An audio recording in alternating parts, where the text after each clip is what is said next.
organization week, sometimes it could be C4, C3, it could be as a corporation.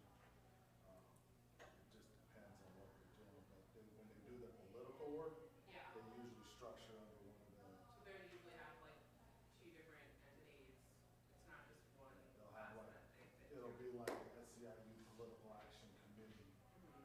That'll be their 527. And that's who does like the donations to candidates, the candidate endorsements, Mhm. things like that.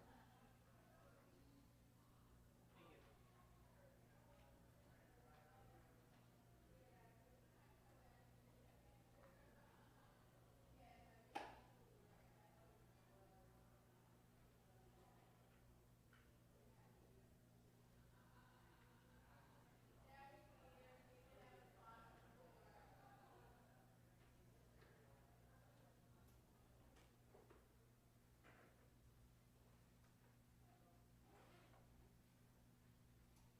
All right, I'm gonna peek outside, see where it's going. We might just get started. Let people filter in.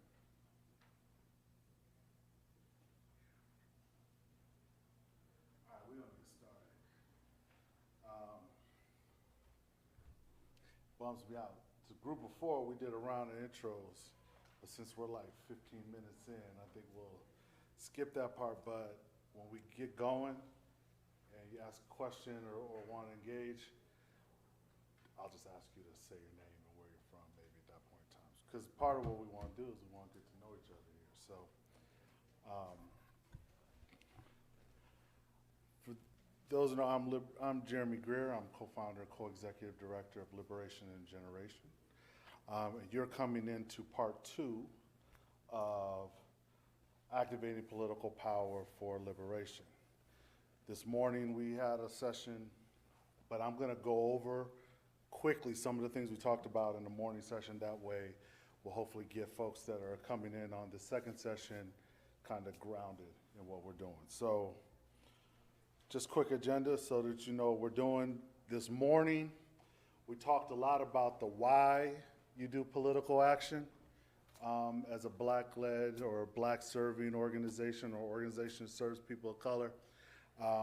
We did some sharing amongst each other around why their organizations do political work or why their organizations should do political work.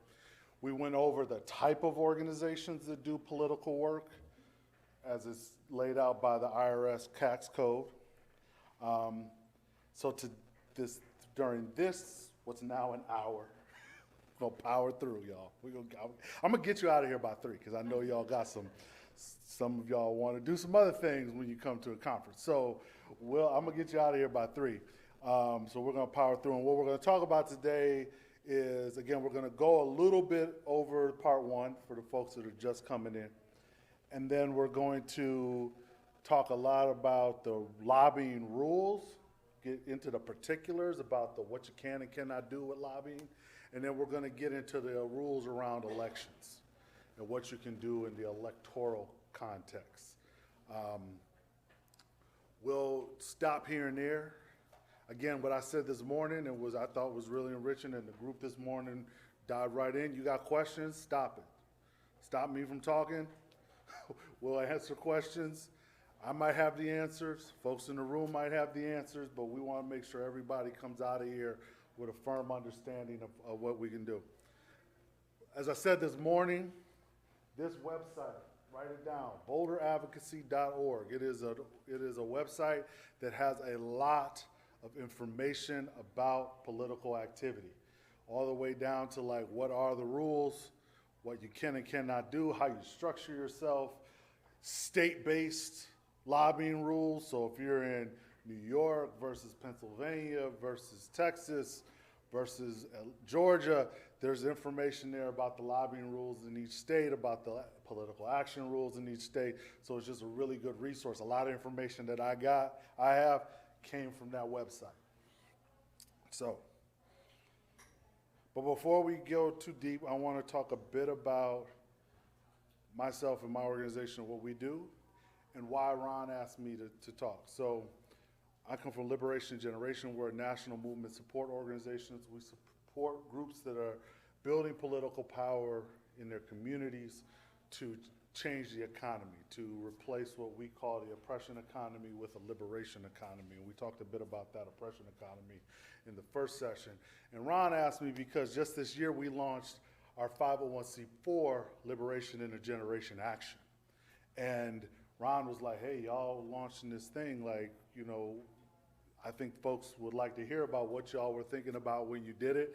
You know, what were some decisions y'all were making, and what are the things that y'all had to consider? So I'm here to kind of share some of that with you today.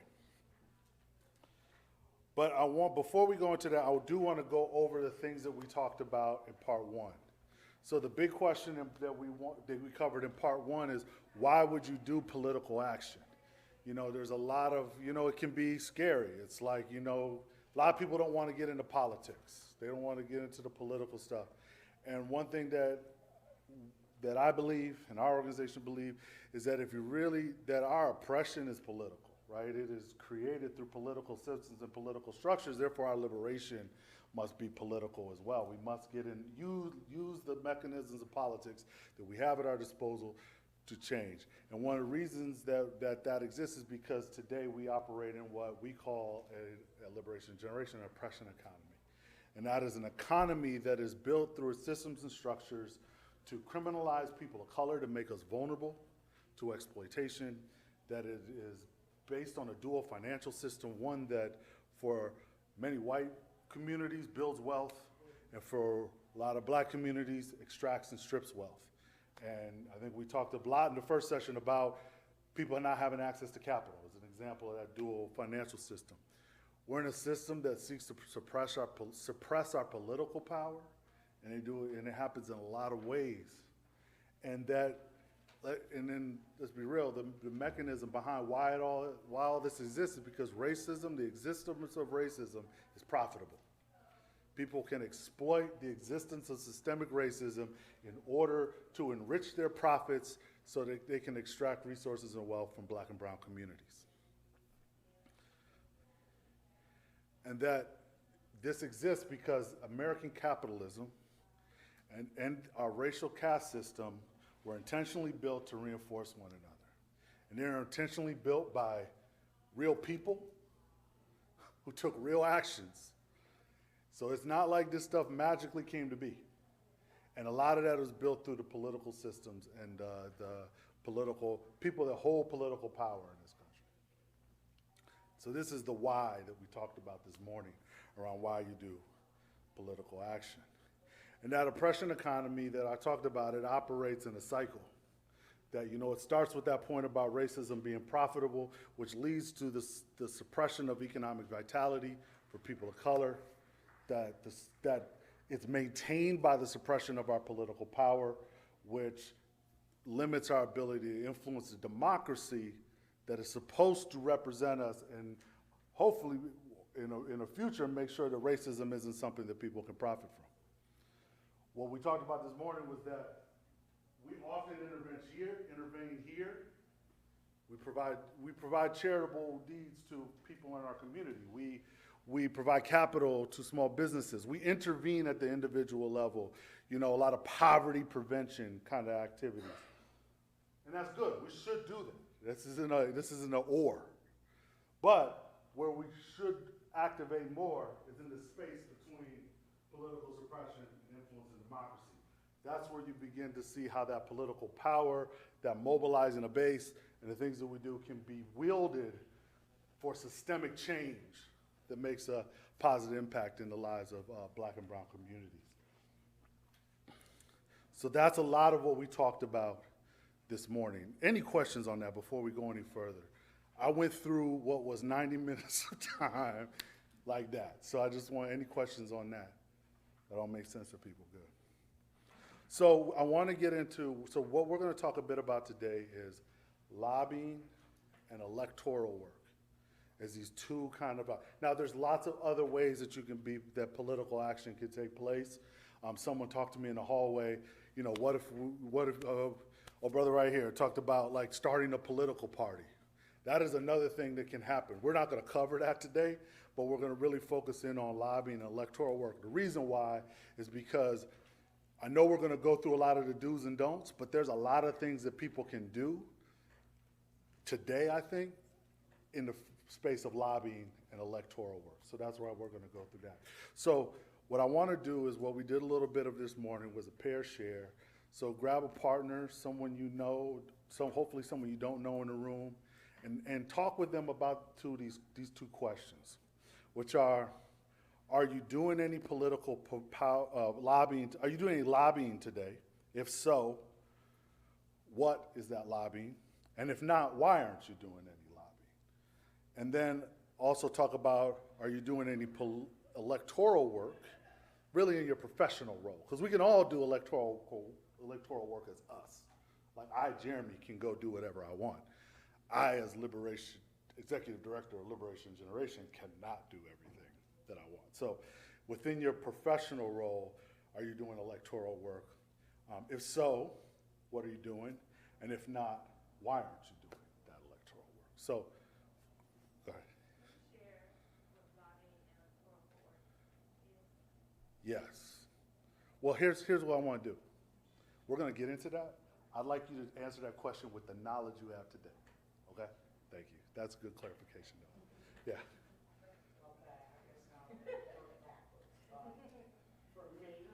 Oh, we're gonna do it quietly together. So do it with her. Do it with her right there. Y'all can get together and talk about it. Then we'll share out with everybody.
No, no worries.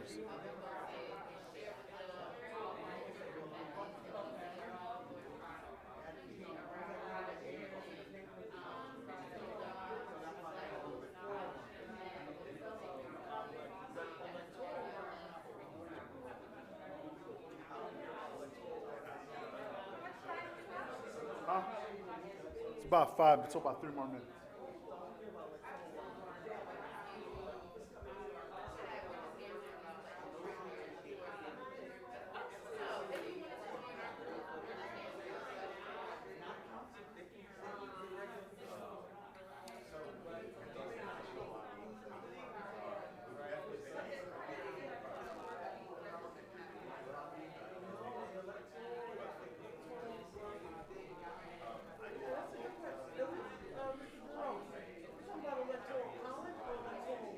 electoral work, like elections. Okay, so poll working. Running for office, poll working, supporting the campaign, all that.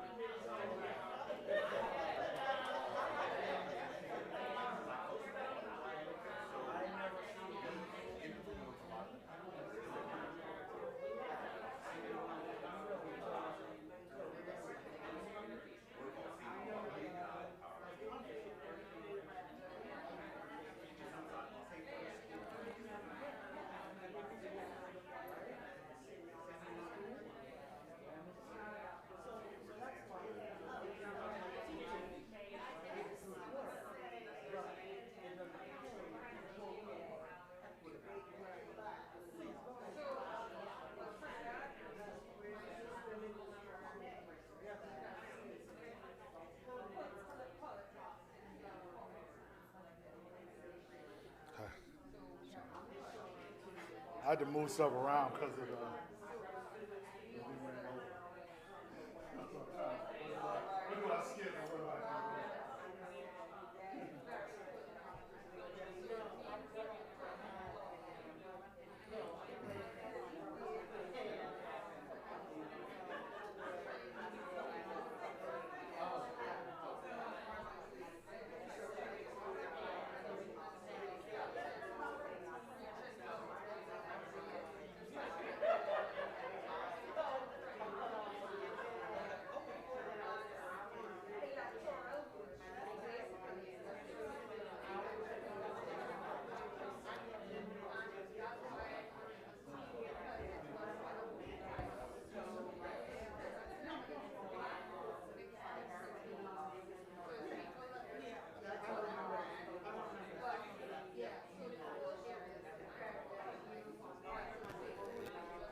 All right, I have to break it up. I'm breaking it up. We're going to bring it back to the group.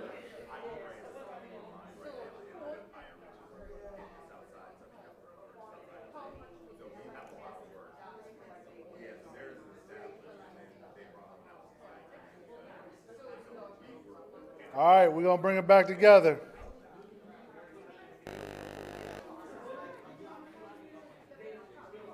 All right, let me see. Let me find somebody who, anybody want to share with the group what they shared, with everybody, what they shared in their small group. You want to go? Yeah. Sure, go for it. Oh, who are you and where are you from? My name is Sister Kane, even though they got my name here, but Sister Kane. Sister because you Kane, can't all right. remember my first name. Sister Kane. I'm from Philadelphia. You got some peeps over here. Port Breeze area. Now, I'm going to do second and then move on. Okay, what am I doing as far as the story? Okay, I'm currently a committee woman. I'm a block captain. I'm a judge of elections. Okay, that's what I do. Now, I mean, one of the other things I'm trying to do is try to find me some young people to bring them to mentor them and take over the reins. However, as I was playing, what's your name again? Lauren.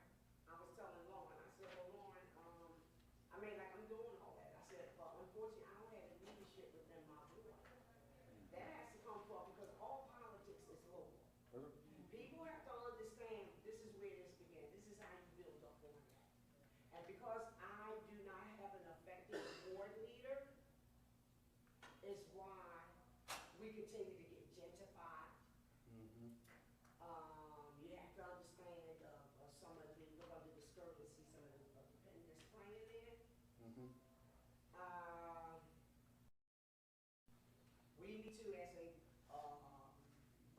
committee person over the years, try to set up different committees because we need to understand and be able to have different people have eyes on different people that's running for office when they come in my community. That's the only time I see it when they want my vote. I need to know what you're doing. Talked about that earlier. Yeah. But you have to have the eyes to be able to do that, and that's where a committee man or woman's job is. Yep. But at the end of the day, it is what it is. The shit and begin to do. Cool. My understanding, ours with lobbying, I mean, for doing activism stuff I've been doing, going to Harrisburg or Washington, Yeah. well, we want different things to happen, okay? Yeah. But I understand how that lobby, I don't have a goddamn penny in that race. I can't do that because you gotta understand how that works. That's why a lot of our elected black folks are caught out and going to jail. All on one side, Well- that's another class in itself. Yeah, right. But I know, unfortunately, I mean, we know that's how things get moved. Yeah, I got to be able to send him and his family back. yeah. Oh, I got to be able to give him some money so he can get that $150 hamburger.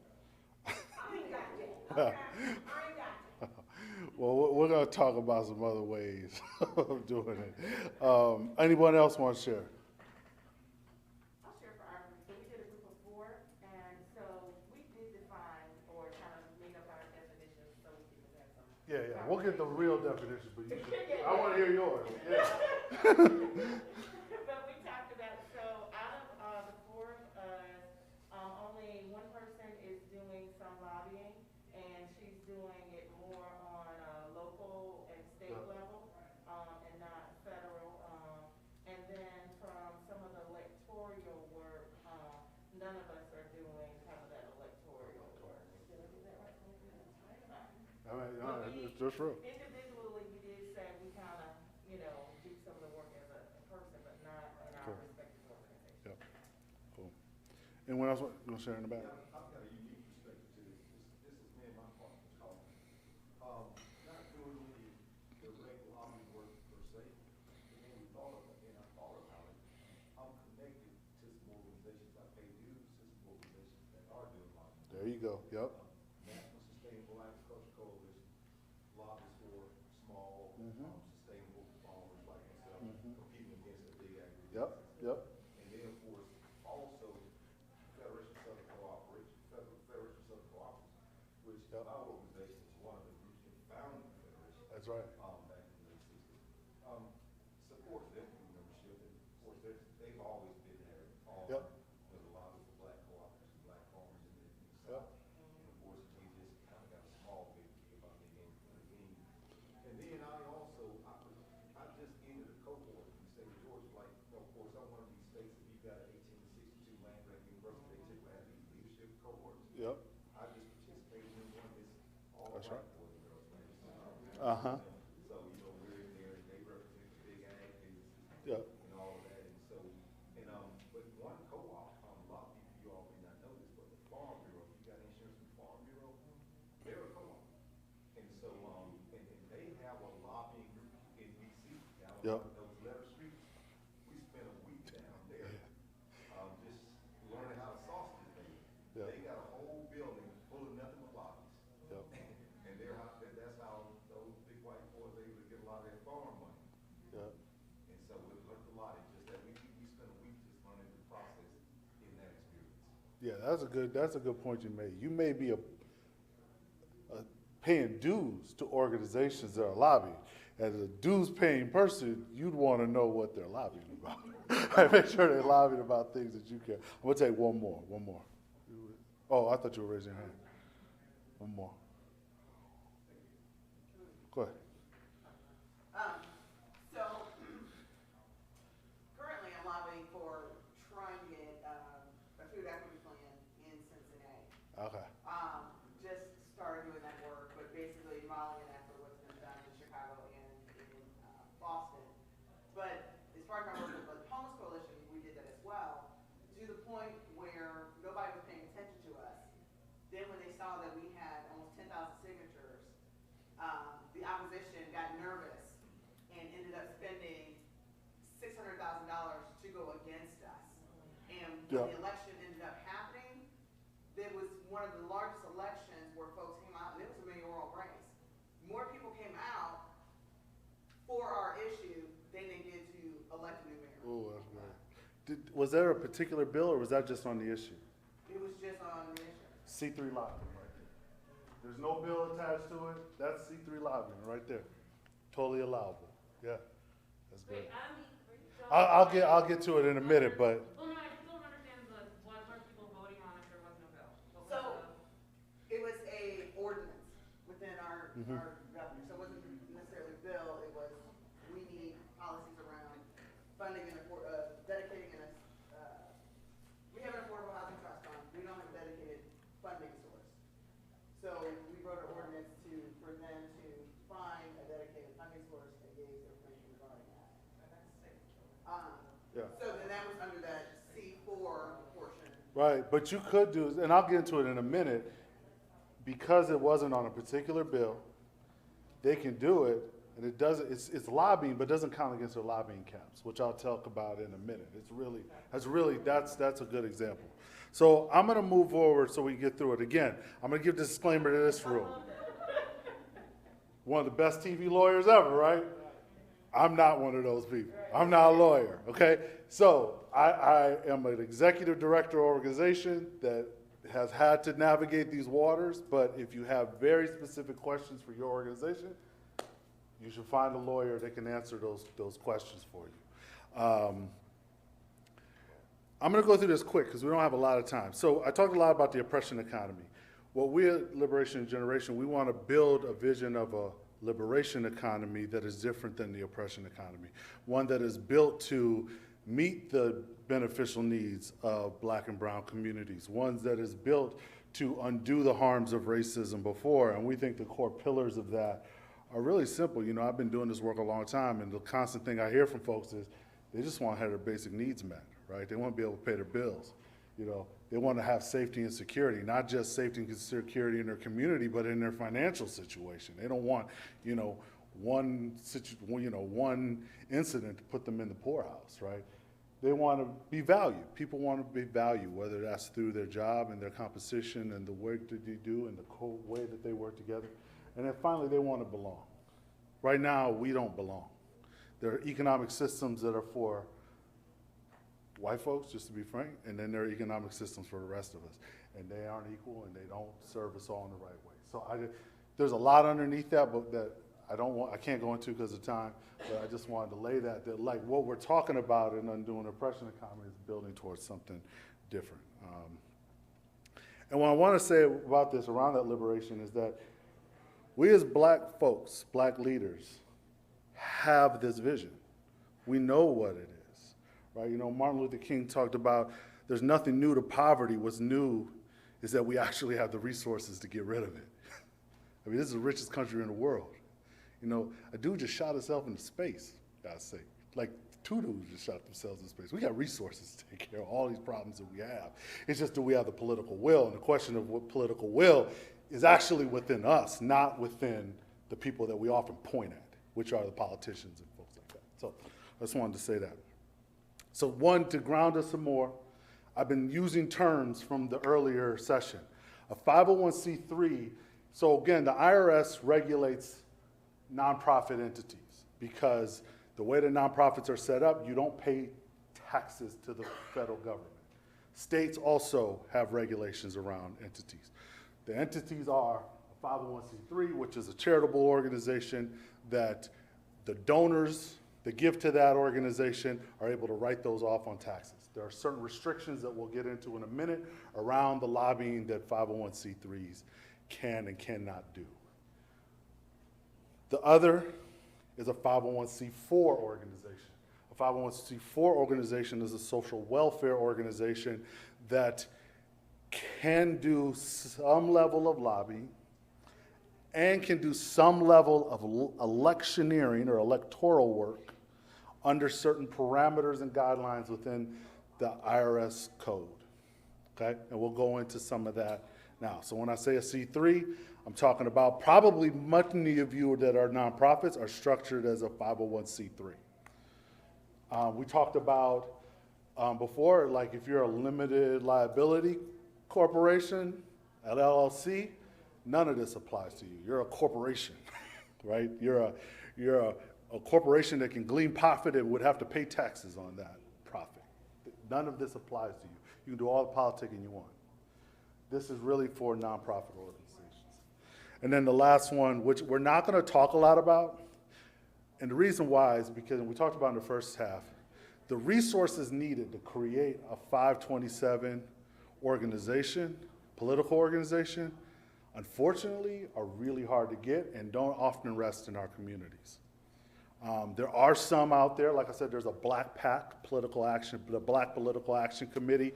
There's, like I said, Alicia Garza's group, Black Futures Lab, started a political action committee. It can be done. It's just really difficult to do because you're talking about real hardcore partisan politics where you're giving money to campaigns, you're running ads on television, in the newspaper, things like that. This is really, so we're not going to talk a lot about that. But if you have questions about that, bring them up. So I want to talk about lobbying. All right, I want to get right to lobbying. So I'm going to skip ahead a little bit and go back. There's two forms of lobbying as recognized by the Internal Revenue Service. It's direct lobbying and grassroots lobbying. Direct lobbying is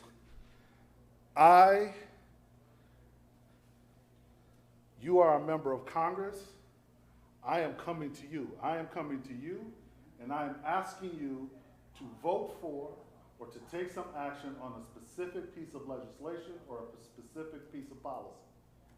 Okay? That is direct lobbying. Grassroots lobbying is, I asked her to ask you.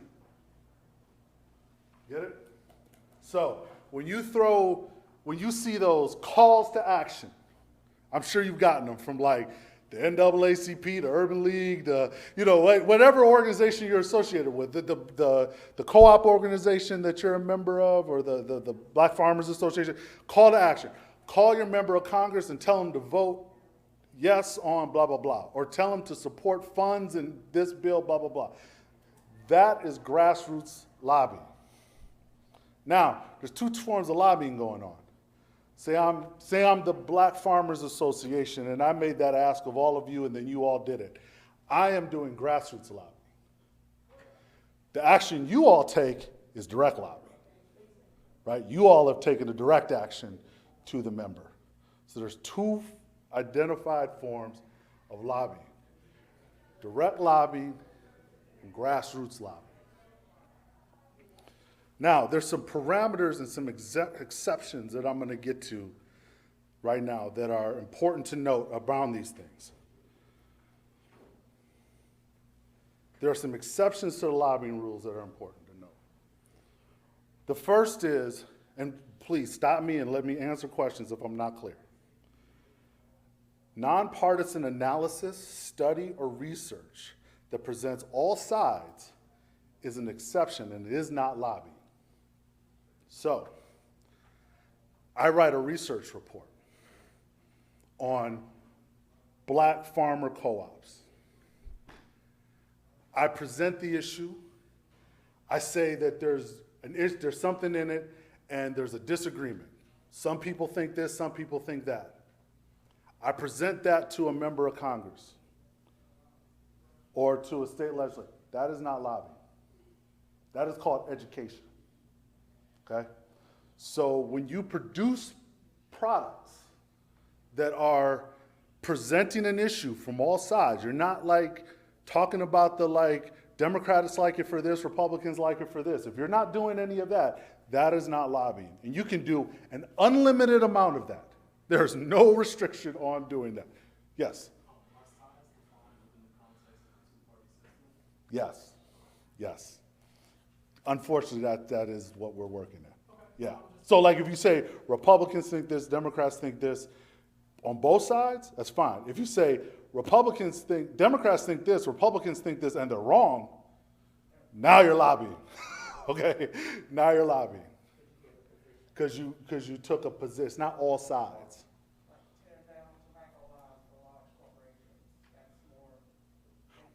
Information. So you could say tobacco laws are harming Black and brown communities because Black and brown communities are more likely to smoke and have cancer, and we need these laws to curtail that. It doesn't matter that the parties are on different sides of that, as long as you don't call it out, right? So you're in safe space then when you do that. Okay. Also, if you produce a report and just make it publicly available, the fact that it's publicly available means that you're doing fine. Because you could give it to a member of Congress, but if it's a publicly available report, you haven't given any material help or support to that one member, because anyone could get it. It's on your website, right? So that's pretty,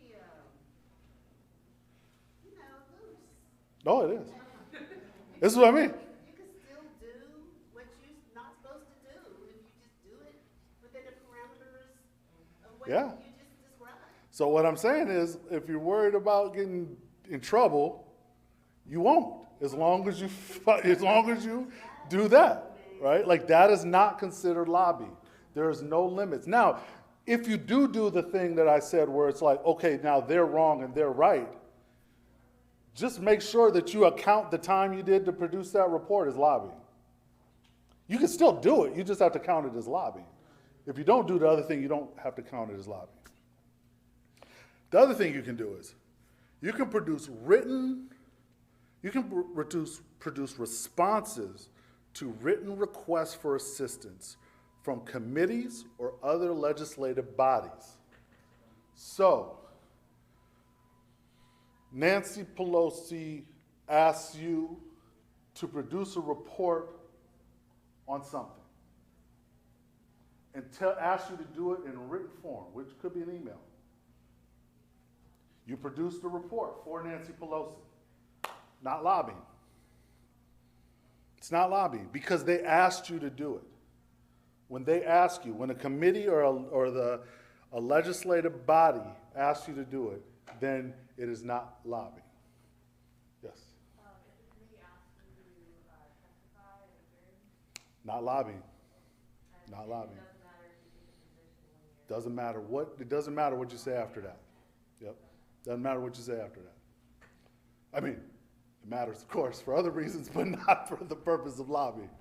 Yes. What if you meet with an elected official, advancing a position, and as a result of that meeting, they ask you to produce something? Not lobbying. Not the second part of the lobby, the first part is.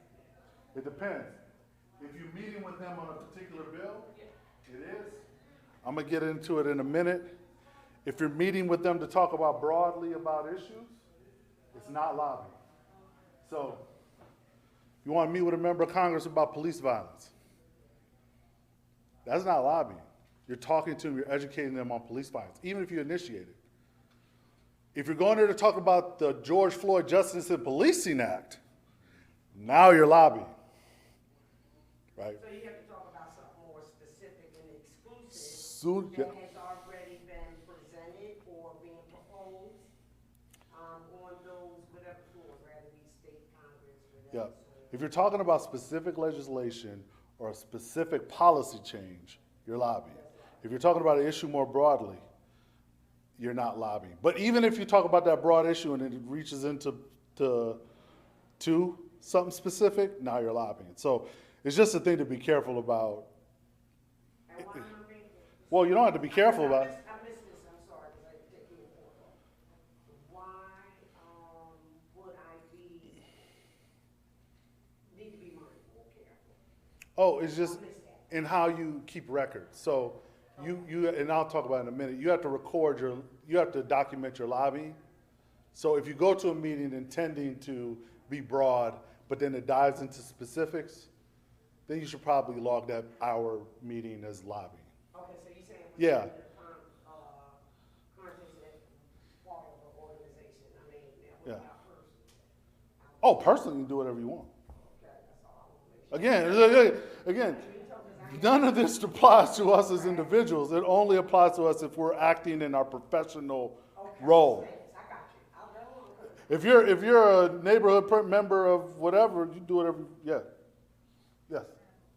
One of the things that legislators do currently is in the summertime, they have a meeting that they invite association representatives. Yep.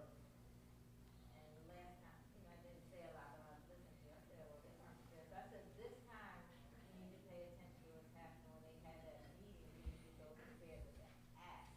Is that incorrect? No, you should have an ask. You can have an ask, again, it just depends on the ask, but what I will say is, if they invite you, they organize the meeting. You're not lobbying. I'm assuming they organized the meeting and they sent you an email inviting you to the meeting. They invite all the associations and that to be, and they come right. You're not lobbying at that point, because they asked you. The legislative body asked you, which the legislative body includes an office of the legislature, which means Congresswoman so-and-so's office is asking you to come and you do the thing, and you're not lobbying if they ask you. You can see how people get around these lobbying rules, right? Okay, okay, yeah. Well, before this conference, start preparing their agenda for their. Okay, there's another one that I want to cover. If there are challenges to or support for legislative proposals that would change your organization's rights or right to exist, any actions you take will not be considered lobbying. We talked about Acorn in the first session and how people went after Acorn. If Acorn was reaching out to members of Congress, or Planned Parenthood, for example, this happens a lot, is reaching out to members of Congress to fight for legislation that will threaten their ability to exist, that outreach is not considered lobbying. That's just fighting for your survival. So they won't hold that against you. So how about like appropriations, like if you're saying, the CDFI, like your CDFI association, you say we need That's what you're saying. X amount of funding or else we can't exist. Again, this is where, That kind of- I think this is where you'd have to consult a lawyer, but I think that I'm saying I think because I want to be careful. I think where the law stands on that is that funding, that supporting funding generally, like even if it's a piece of funding that maybe is 100% of your budget, that doesn't fall under that.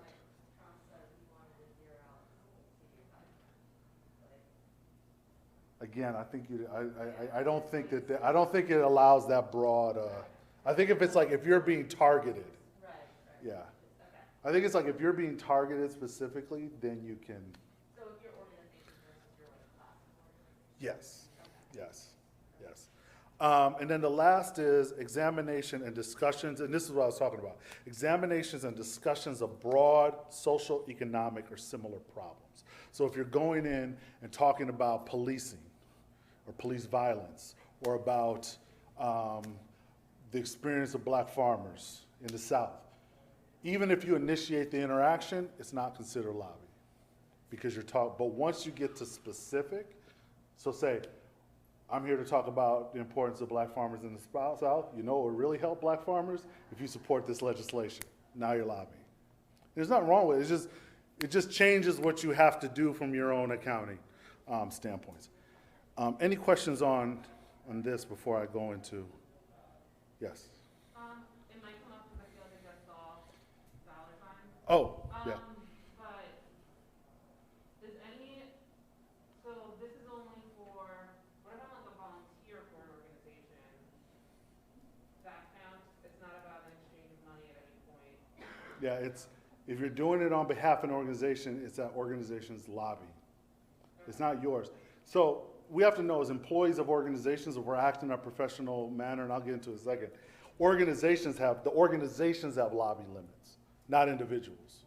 But if you're working on behalf of an organization, when you're lobbying towards their limits, not your own.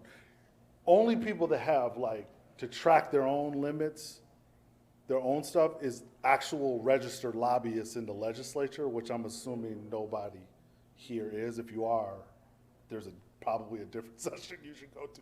But, What session did you go to? I mean, well, I mean, there's lobby. You usually have to register with the body, with the legislative body, whether it's at the state or with the federal, with Congress, and then you have to report your lobbying to them.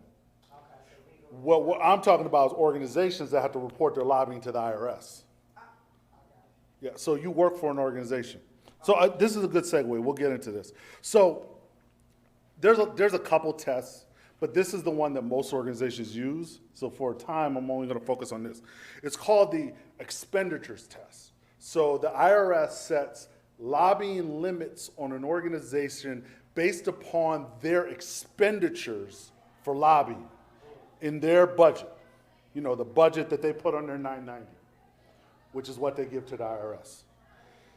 So the limits are 20%, it's called a 501H expenditures test.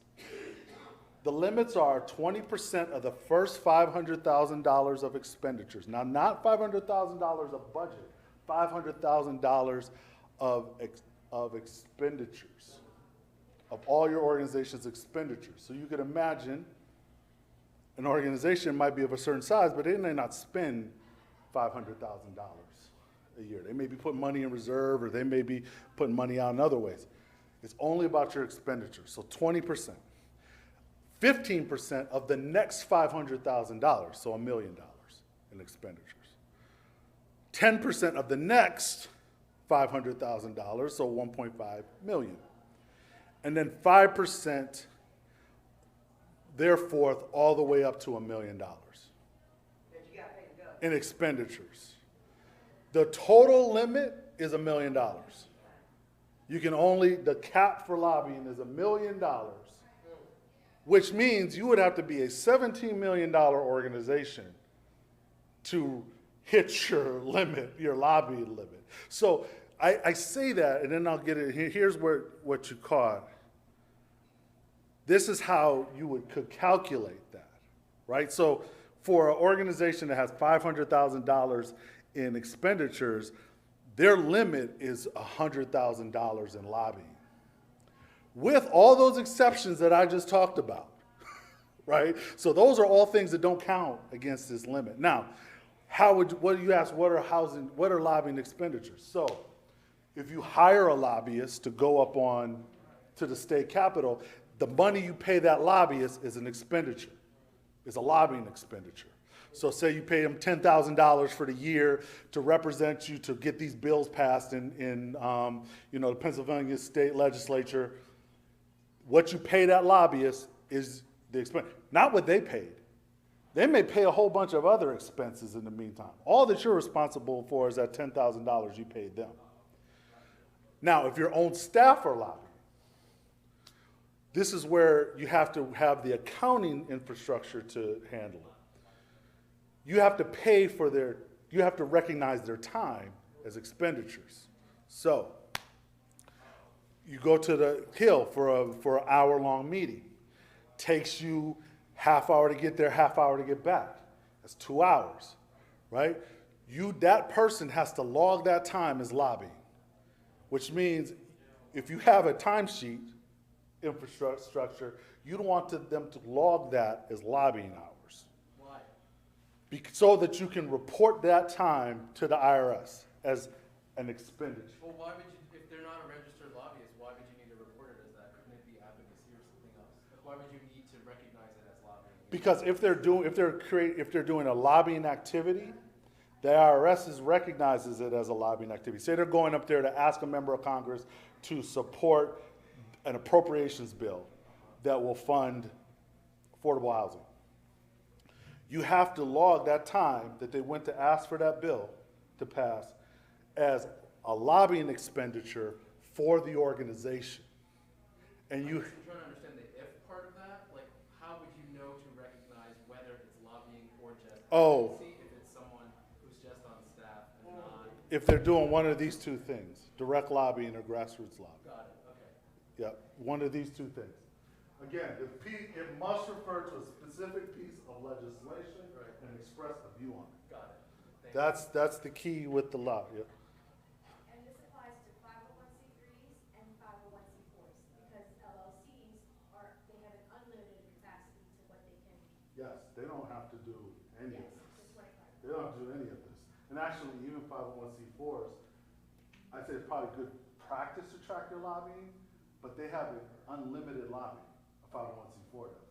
So you don't have to actually track it with the IRS, because the IRS is just gonna say, oh, you can lobby, so go for it. What about C6s, those are membership organizations? That's right. Yeah, I'm not as familiar. It's the same rules I as a C4. apologize. So if you're an association of businesses or an association of cooperatives, Good. like I work for the U.S. Federation of Worker Co-ops, we're a C6. So we're we're not subject to those kinds of rules for C3s, but it's similar to C4s. We're allowed to, and it's more of a question of where's your funding coming from, and are you allowed to spend it on those things? Did any, quick, sorry to interrupt, did anyone lose a phone? Look, just check your purse, your pocket. What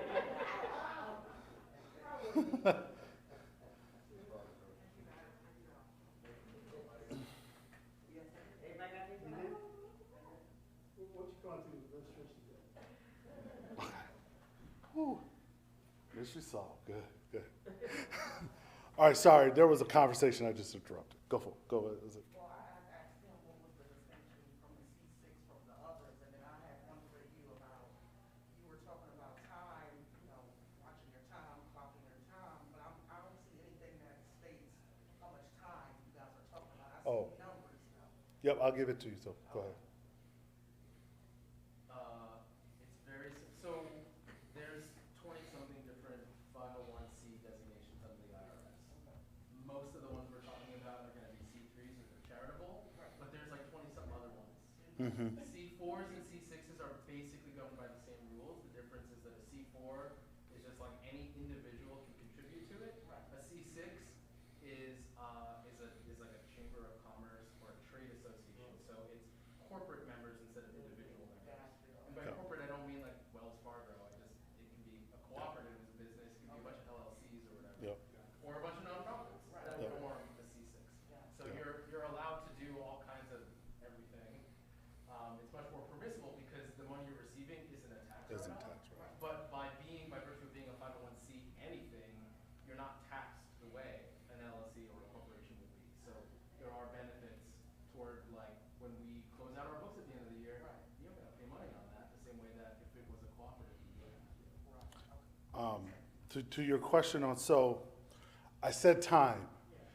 When you pay employees, you're paying every moment in time they work as an expenditure for the organization, right? In accounting. So say, that person works, that's like 20 hours, say it's like $30 an hour, that is whatever that person is the equivalent of the hour of that person's salary. That person goes to the Hill, asks for a direct action on a piece of legislation, which would say it's clearly lobbying. That time that they spent, say that 2 hours, means that the organization has a $60 expenditure, lobbying expenditure.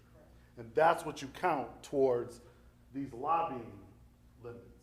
And you have up to $100,000 if you're an organization of that size that you could spend in any given year which is allowable by the IRS. So that's why I said it's easy, it's simpler to say hire a lobbyist because it's like we have a contract with this lobbyist, we pay them, that's your only expenditure. Where you have to do more accounting is when your own employees do it because you have to then account for the expense of their time towards that lobby. Now, as it relates to volunteers, I would say you gotta consult a lawyer and find out what it is and how you value your time of your volunteers. Because the truth is, the IRS doesn't look at it like, oh, it's free. There's some expense with that. So you'd wanna consult with a lawyer on that.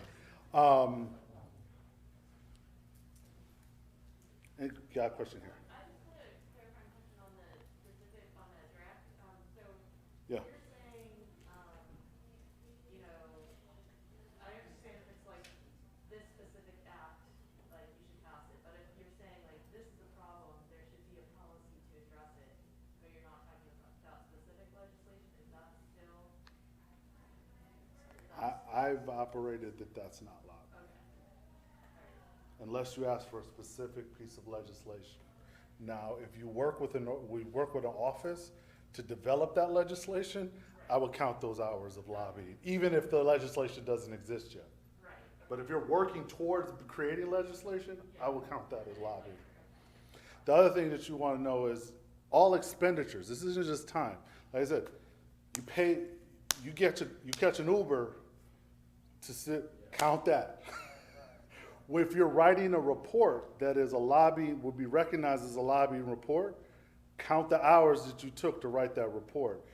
Email, if you write an email, If you do, like, anything you do related to the Lobbying Act, count that time towards it.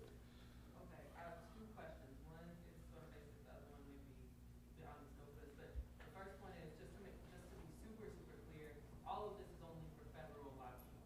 Yes, oh, thank you. Yes, that's a good point. That's a good point. Okay, I just want to clarify. Yes, And yes. then the second question, so a lot of organizations are involved in coalitions. So what if you are doing some lobbying as part of a coalition, but you are you are an organization that's a member of that coalition? Yep. Councilman. There are two ways I'd answer that. One, you should check with your states on their lobbying. Every state, all 50 states have different laws and rules around lobbying. So this is all IRS federal lobbying. The thing that, on the second question, if you are a member of a coalition that has taken a lobbying action that you are not involved in directly, meaning you didn't go out and ask, you didn't like really inform any of the efforts that went into it, don't count any of that.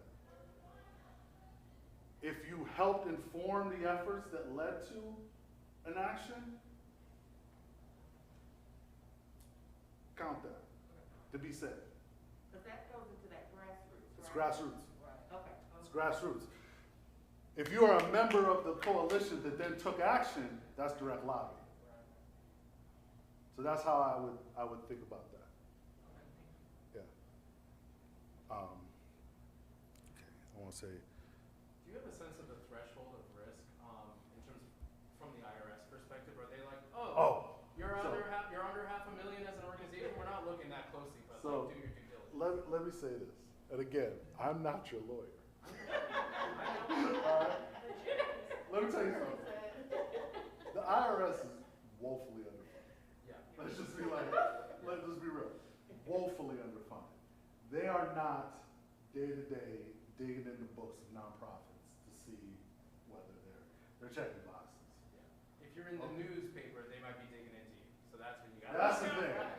You get out there, which happens, right? And it doesn't happen because you've done anything wrong. Actually, it happens because you're doing everything fucking right. Yeah. Right? Then they might come after you, and then that's really why you want to make sure you have your stuff in order. Because if you're being effective, that's when they're going to come after you, and then you want to be able to be like, look, I'm legit. Yeah.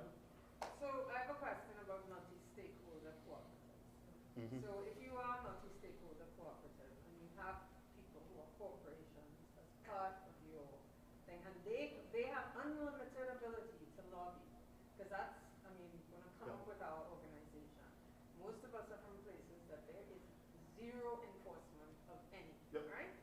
So how do we why aren't more 501c organizations linking up with corporations that have no limits on lobbying? Yeah. I mean, to me, that would be. That's something that's a great strategy you just laid out. If you could create a 501c4 or 501c6 organization that has these no limits, they don't have to worry about any of this. They can do all the lobbying they want. Everything that comes out of that organization that you produce does not count against lobbying. Because you're a member of that organization. That organization is taking the action. They have no limits, therefore you. So when we're talking about what we can do now, you could have a coalition of 501c3 organizations that are part of the create a 501c4 organization that can do unlimited lobbying. Yeah. It's usually the opposite, that a corporation is creating a 501c so that they don't have to get taxed and they can get contributions, but I think it's time for us to do the other thing. Yeah. It's starting, I mean, it's really starting to take off now, just in the last 3-4 years that people are forming C4 coalition organizations. Mm-hmm. But the whole field is still learning this stuff. Yeah, So that's the trick. Yeah. It's not So- that we haven't figured it out. And that's why I said, like, this isn't to be like, oh, isn't this stuff all messed up? No, it's the system we have. Yeah. Let's figure out, we can figure out how to use it for our advantage. I was gonna do a quiz, but I think that we're gonna run low on time, so I'm not gonna do that. I wanna get into the electoral stuff. I might come back to it. Can I ask just real quick? Now, the organization that you created is a what, a 501? I have two, so it's we have a 501c3 and we have a 501c4. Okay. So we are able to, and what I talked about earlier is, for us, it's same work, different money, meaning Our C3 does all the C3 related work, and we have a C4 that can do all the lobbying, electoral work. We even do count some of the C3 because to us, it's like if we can run up to the limits on our C3, we'll just use that for the lobbying and we'll have our C4 focus on the electoral stuff. All right, and then I'm gonna ask one more question. Yep. And then are you the ED of both? Yes. Okay. Yep. You can have, and we talked about in the first half, you can have same EDs. You need basically the two organizational structures. They're two separate organizations. We have a C3 and C4. I and my co-founder are EDs of both. We have different boards. We could have this board members cross, but we have different boards. And we're and one other person are the only staff people in the C4. But what we do is if people work on C4 stuff, we just have them log time to the C4. Okay, yeah, thank you. So on election work, so elections is important. C3s, 501c3s can now do no electoral work. You cannot provide any resources to a candidate or a campaign for public office. Now, I'm going to get into it in a minute. There are some exemptions, but overall, C3s cannot support or provide resources. That means time, that means money, in-kind resources, like, hey, you can use our space. You cannot provide resources. A C4 can, but it cannot be the primary purpose of their C4. So their C4 can exist, but it cannot be the primary. And what a lawyer told me was, it's basically like a 49% rule. 49% of your activity, which I know that sounds like really loose and shaky, but that's what they told me. Okay, like, and there isn't the counting of expenditure stuff like I just told you. It's just like, if you can justify that it is not the primary focus of your work, then it's okay to do electoral work out of your C4, which means everything that I said that C3 can't do, you could do. Provide in-kind support, provide money, provide time, provide space. You can do that up to a certain point. 527s that we talked about, they can do anything they want. They can do anything they want to influence an election. That is their free game. Any questions on, and here's where some of those, what they can do. And there's a lot of stuff here. So I can, if y'all want to send me, I don't know if they're handing out these slides, but there's a lot that you can do. So for example, you can advocate to make sure all votes are counted after an election, right? There's a disputed election. You're saying count all the votes. You must count all the votes. A C3 can do that. No problem with that. You can make sure that you can advocate to make sure all the rules are being followed in an election process. We talked about it earlier. You can do voter turnout and get out the vote as long as it's not partisan. Get out the vote. You can do all of that. You can even provide information about candidates as long as it's nonpartisan and publicly available. So if you have information out there that's like, here's candidate A, here's what they stand for. Here's candidate B, here's what they stand for. And you make it publicly available and it doesn't seem to swing the perspective one way or the other, that's all fine. I know people, they've had forums where they invite candidates out to speak to their groups that are running for office. As long as you invite everybody, it actually doesn't even matter who shows up. As long as you've invited everybody and said, look, everyone's had a chance to speak to our folks. And so those are things you can do as a C3. So while it says no electioneering in the statute, there are a lot of exceptions to that rule.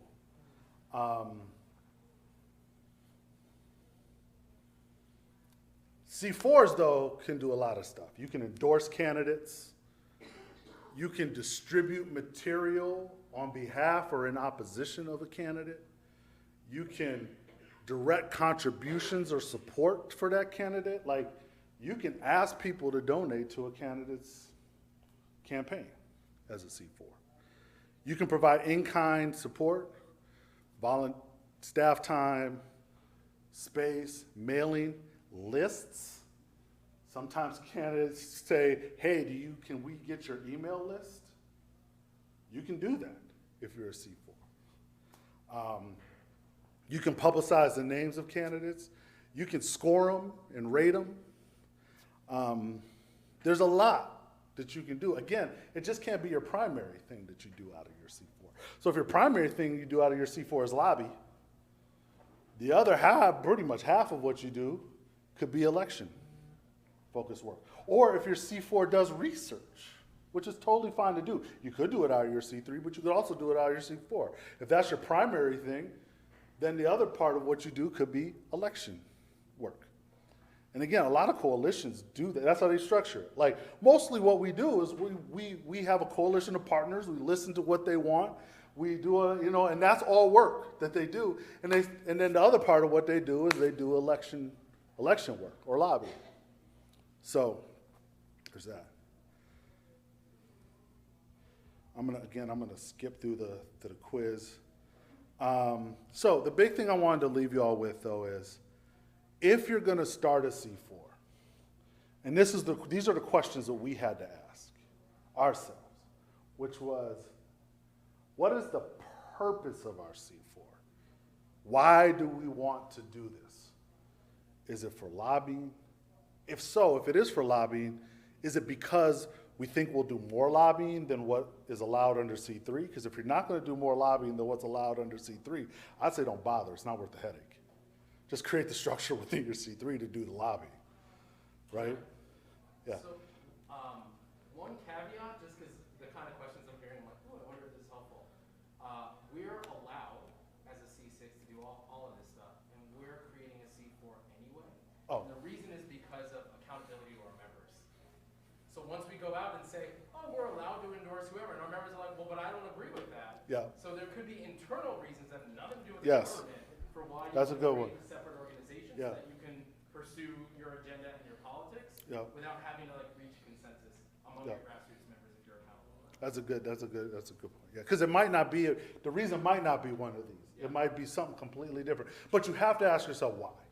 And then you have to come up with an answer that justifies the reason to do it. Because I'll say it's not easy. It's easy to structure, but I'll get to it in a minute. It's not easy to fundraise for.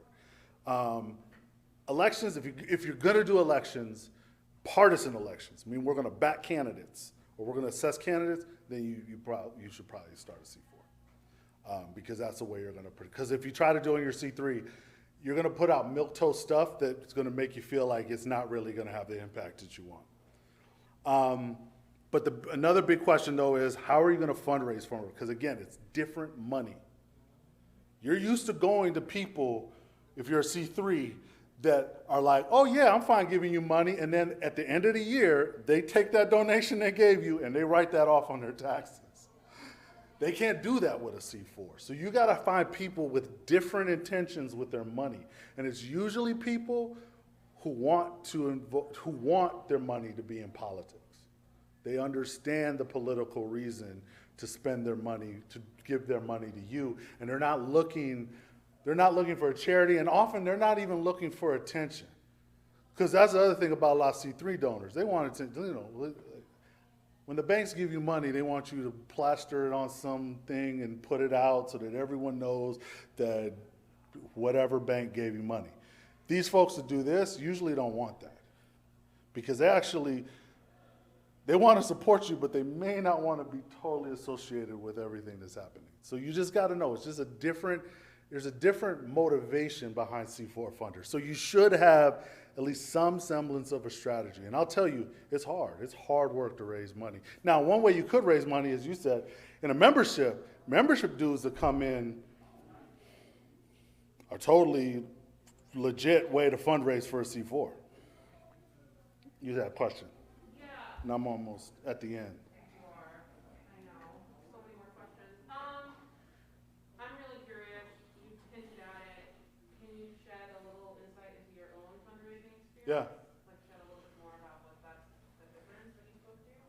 Yeah, we're been really in big, and one, for us, we realized, because that was part of, I said in the first part, it took us about a year and a half to start up. It took us about 3 years of thinking through whether we want to do it or not. And what it was like, we need to build new types of relationships with new types of donors, and we need people to see our work in a different way than they've seen it before, which takes time. So we've been doing a bit of that ahead of it. And now, you know, it's a chicken and egg thing. Like, people aren't gonna give to you unless the thing exists. So you gotta put it out in the world, and then you gotta raise money for it. So that's kind of how we did it. The thing that we are doing is we do consulting. We put the consulting practice that is fee for service, because we have a free consulting service that we do for nonprofits that comes out of our philanthropic money.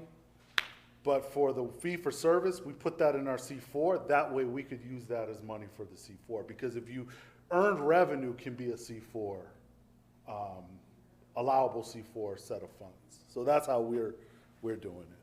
And, you know, we're going around asking, like anybody, asking wealthy people to give us money for a thing. Mostly like individual people that you think are aligned. Yeah, it's a different route. The last question I'll say is, you want to make sure what is the relationship between your C4 and your other Cs.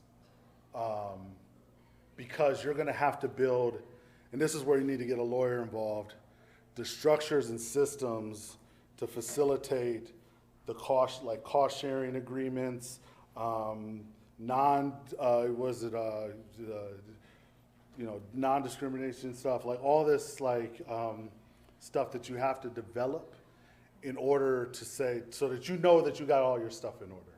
And no one will ever question, was this a C4 expense or a C3 expense? Because you can, for example, you can share a server, you can share computers, you can share email systems, you can share all kinds of things, but you have to develop like an ironclad legal agreement of cost sharing between the two, so that when if the IRS comes, you can say the C4 has paid their fair share of the resources that you're sharing. Like office space, they can share the same office space. You just have to show that the C4 is paying its share of the office space. So those are the things that you have to, that's the stuff that takes time that you need to bring a lawyer in and an accountant to help you work through. So I apologize, my next favorite TV lawyer. Again, but all in all, I just want to leave you all with, there's a lot you can do now. Like, there's no reason to say, we're just not going to do anything. There's a lot you can do now with where you are as organizations, whether you're a C3, whether you're a corporation. There's stuff you can do now. Just use that resource, Boulder Advocacy, if you have any thoughts or questions about what you can and cannot do. And again, if it ever gets to a place where you're feeling like you really want to dive in, you know, find a lawyer. I was saying the other day, you know, we had a lawyer help us. Unfortunately, at least in DC where we're doing it, there aren't a lot of black lawyers that do this. Hopefully there are more around, but we found a lawyer that was willing to do it pro bono for us, so we didn't pay for any of it. So, I mean, there's resources out there, so. Oh, sorry, before I let you go, forgot your name again, sir. Huh? Eric has an announcement that he wants to make to the group. Well, it's more of a solicitation. I've been enjoying the conference so far. This is obviously part 1 and part 2. Of course, the title of this class is like activation for deliberation, activation for deliberation. We've heard Mr. Hanson mention a couple of times this morning about the concept about reparation, right? And so, first, how many of you all are familiar with what's going on there as far as some grassroots perspective on reparation? Show of hands if anybody kind of familiar with this conversation. Yeah, the conversation, the movement, California AB 3121, if you're that into know what's going on. And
Which one?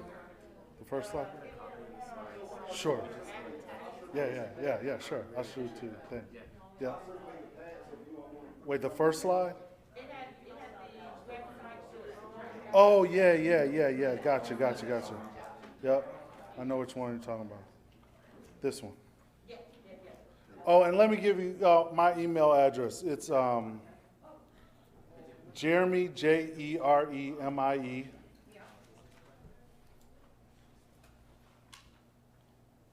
at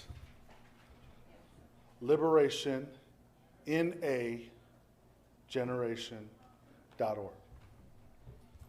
And if you have questions or want me to send you the slides, Jeremie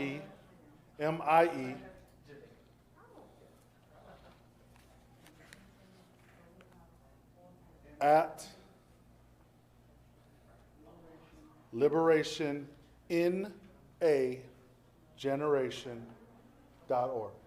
Could you put that last slide back up? I was just taking a picture of it before you switched over. Oh, sorry, that one?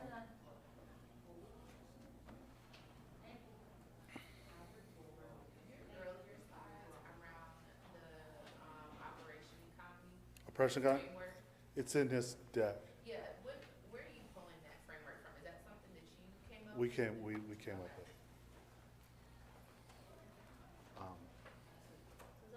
But you said that you would send this out if the project. If you email me, I'll send you some. Yeah. Thank you. Thank you all. Have fun. Y'all could have been in the cannabis section, but y'all chose to hang with me. My generation is split. So I work in Baltimore. I had 2 additional questions. Okay, sure. First, who's the black lawyer that you ended up working with in DC? No, we didn't work You with didn't? a black You lawyer. didn't? I said there aren't many. We ended up getting a firm that did it in Ghana. Which firm? I can't remember their name off the top of my head. There was a lawyer with I think it was one of the big firms like Aiken Gum, I think it was Aiken Gum. They were just like, so I had a friend that knew someone there and they were like, Yeah. so Exactly. yeah, I mean, no, we take- were Being lucky. reparations take Yeah, their yeah, time and money. yeah, but, right. anytime. Oh yeah, I felt no problem Right, taking their money. But if I was gonna pay someone, I'd like to pay a black lawyer, but we couldn't find it. The reason With I- that expertise, on of like nonprofit law. forming nonprofits, forming entities. So that's why I was gonna ask. Part of the reason I asked is because I was wondering if it's Dorcas Gilmore, who's based out of Baltimore. She's a black lawyer. She has her own firm. Her and this man, Parag Kamar, they just do solidarity. This is like Oh, really? solidarity economies lawyering. Okay, period. that'd be So I great. thought you all might, No, that'd be great. You know, I'd love to do I that. love, and Dorcas is incredible. She's like Okay. my hero. And so I just like lift her name up whenever I can. And then the second question I have is that, so you said that you all do trainings. Yeah. Presentation. So there's a group in Baltimore, called Baltimore Renters United. It's it's We're working on housing too. So, okay, so I'm a housing attorney. I work and my job is to support tenant organizing in Baltimore, and then also do CLT and housing cooperative development. So that's what I'm doing. But this session, this is my first session that I've ever done anything. It's been many years since I've done any kind of legislative advocacy. I work for the Lawyers Committee in DC, but Yeah. So, long story short, over the course of this, the Maryland legislative session, I was like, oh my God, this is the whitest thing I've done. And I went to law school, in a long time. And there's a group of folks. You talking about the tenant groups? The folks who are advocating on behalf of tenants is all white folks. And so, I'm trying to figure out a way to get the tenant leaders and organizers trained up in legislative advocacy sort of more generally, because we have this thing where there are like tenants, there are like black core tenants who have so much to say, and then there's like a strata of like white nonprofit professionals who then have the relationships with elected officials, and they end up governing the strategy, the legislative strategy, and like making determinations about what bills. What to support, right? Exactly. So you got my email address, sure sir. did. I All right, took shoot it me an down. So, email. but Because we're doing some nationally. We're supporting National People's Action's home guarantee campaign. Oh, great. Perfect. Okay. And they're, you know, right now they're in the middle of working towards the launch of the Tenant Bill of Rights. Yeah, I've talked to Tara. Tara right about over there. it. I work with Tara. Okay. I talk to Tara every week. She's amazing. Yeah, so yeah, Okay. yes. Shoot me an email. Let's Okay. like if there's things we can do to help. Yeah. Let me know. Yeah, because I want to get stuff together at the state level. I'll, And you know, I'm just down the road, and I'm in Virginia, but in DC area. okay, perfect. So, yeah, and I go yeah. to DC once or twice a week Yeah, for my kids go to work anyway. Yeah. So it's perfect. Cool. Well, it's so wonderful to meet Yeah, it's you. great to meet you. Yeah, yeah. Wonderful presentation. Yeah, thank you. Yeah, shoot me an email. Let's talk. Yeah.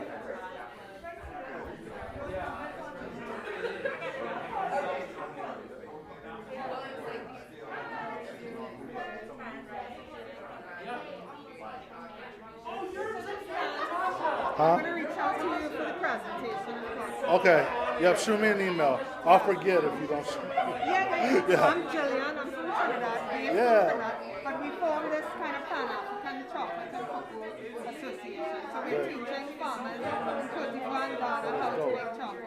Oh, that's Right, good. to That's step good. over all the criticism. Yeah, that's dope. Yeah, I've seen They it. lost the court case last year. I know. I don't know anything about that, but it's Are you there interesting. on Friday? No, I won't be here. Okay, Yeah, I'm doing a heading out. presentation with Omar Okay. Freya on Friday. Yeah, but I remember I saw this, I don't know where I saw it, but there was this event where it was a farmer in Ghana who had never tasted chocolate before. Most of But the- he had grown cocoa all In his our life. group, because we have 9 Yeah. African countries, 6 Caribbean countries and African Americans in the Uh-huh. in making chocolate. Most people, they've never tasted chocolate. Yeah. They're growing it, but they're being paid $200 US a year, right? Yeah. So, like, Well, because, you know, this. greed. Well, yeah, we you know, we're doing one of the other projects we're working on is like anti-monopoly work, and you have these big global conglomerates that control. Yeah. So they have their feet on people's Oh no, necks. yeah. No, shoot me an email. I'll get you this. Yeah. Bye. Thanks, man. Thanks for coming. Good. I hope it's helpful. Yeah. Good. And then remind me where you're from. The Inland Empire, just outside LA. Oh, cool. Do you know Michael Daly Gomez? Michael Daly Gomez? I don't think so. He works for Inland Empire United.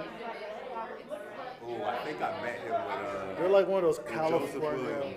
They're one of those California donor table coalitions. Yeah, we've worked a little bit with him. He's got a partner he works with. Skies or Okay. Yeah. Yeah, I mean, I'm more familiar with Sky. okay, you know Sky. Okay. I don't know Sky. Oh, but you're familiar with it. Yeah, it's they were telling us about the Inland Empire. And it's like, man, logistics. It's the Wild Wild West out there, in a real way. You know? But it's interesting because the Inland Empire is 4.7 million residents. Right? Like, crazy. The Inland Empire is larger than many states. Was it Arizona? I think it says like larger than Arizona. Yeah, it's wild.